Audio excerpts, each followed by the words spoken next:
எல்லாருக்கும் வணக்கம். ஸோ இந்த வீடியோவில் நம்ம எதை பற்றி பேச போகிறோன்னா, டிவிகே கேம்பெயினில் ஒரு இஷ்யூ நடந்துச்சு ரீசெண்டாக. ஸோ நான் அதை பற்றி பேச போதில்லை. அது நடந்ததுக்கப்புறம் ஒரு மெயின் இஷ்யூ நடந்திருக்கு. ஸோ அதை பற்றி தான் பேச போகிறோம். பேசலாமா? ஃபஸ்ட்டு என்ன நடந்திருக்குன்னா, டிவிக்கு அந்த இஷ்யூ நடந்ததுக்கப்புறம் ஒரு 4-5 நாளுக்கு அப்புறம் என்ன நடந்திருக்குன்னா, இவங்களுக்குன்னு ஒரு தனி வாட்ஸ்அப் குரூப் இருக்குது.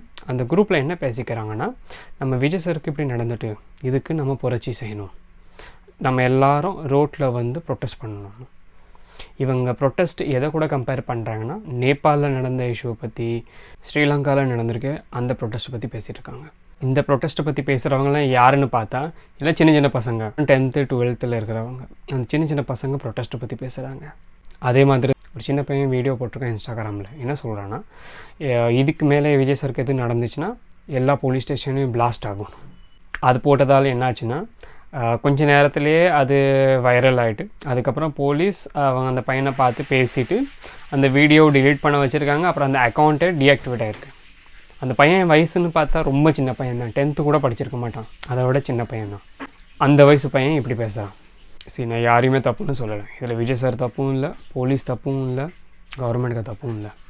அங்கே போன மக்கள் தான் பார்த்து இருந்திருக்கணும். ஸோ ஒரு தப்பு நடந்துட்டு இனிமேல் என்ன செய்யணுமோ அதான் நம்ம செய்யணும். இனிமேல் நீங்கள் விஜய் சார் கேம்பெயினில் எப்படி நடந்துக்க போகிறீங்களோ அதை பொறுத்து தான் எல்லாம் இருக்குது. ஸோ எல்லாருக்கும் நான் இதான் சொல்ல ஆசைப்பட்றேன். உங்கள் பலத்தை ஓட்டிங்கில் காமிங்க. நீங்கள் விஜய் சாருக்கு எவ்வளோ சப்போர்ட் பண்ணுறீங்களோ ஓட் போட்டு காமிங்க. அவ்வளோதான். வணக்கம்.